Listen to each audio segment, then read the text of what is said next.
आजिर कहानी शुणा आगु चैनल को सब्सक्राइब करनी आसतु शुणा आजिर कहानी। जड़े व्यक्ति प्रतिदिन पत्थर भांगा काम करुला। से घर टिकिए दूर एक बड़ पहाड़ू पत्थर भांगी निजर रोजगार करुला। दिने से व्यक्ति निजक प्रश्न कला जे मु कौन सारा जीवन यही काम करुथि कि मु कौन मो जीवन में केवे भी विश्राम पाइबि नहीं। से यह भाविबा मात्रे ता मन में असंतोषर भावना सृष्टि है। आउ से निजक गाड़ी देवा आरंभ कला। से ही कथा भाभी भाभी ताकू राति निद नहीं। से सब बड़े भाविबा लगिला जे मते बड़ होबाकू पड़िबो। दिने राति से शोइथिबा समय एक स्वप्न देखिला। जेतेबेले से पत्थर भांगिबाकू जाउथिला से रास्तार एक बड़ घर देखिला। से भाविला कि एही घर सबुठारु बड़, मु एमिति घर भली बड़ होइथांती कि। से बहुत समय धरी से घर को चाहि रहिला। किछि समय परे जड़े व्यक्ति आसिले। समस्ते तांको फूलरे सजाई जय जयकार करुथिले।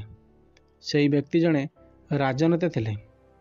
सेई पत्थर भांगिबा लोक जनक भाविला जे एई घर बड़ नुहे, सबुठारु बड़ एई राजनेता जहाकू समस्ते एते सम्मान देउछंती।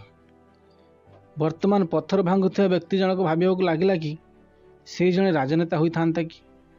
घर और नेता को देखुथिबा बेले पत्थर भांगुथिबा व्यक्ति ईर्ष्या बुड़ी जाइथिला। तापर से ऊपर को चाहि सूर्य को देखिला।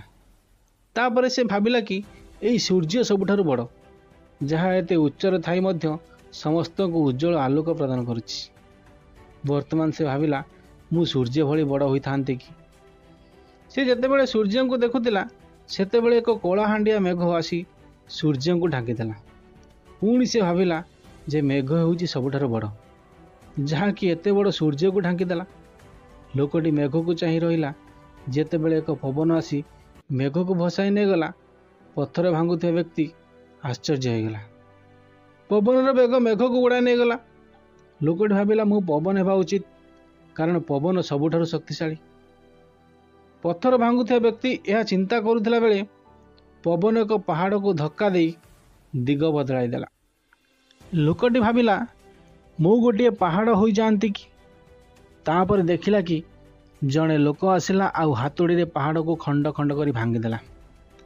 लोकटी भाविला ए कौन होउछि?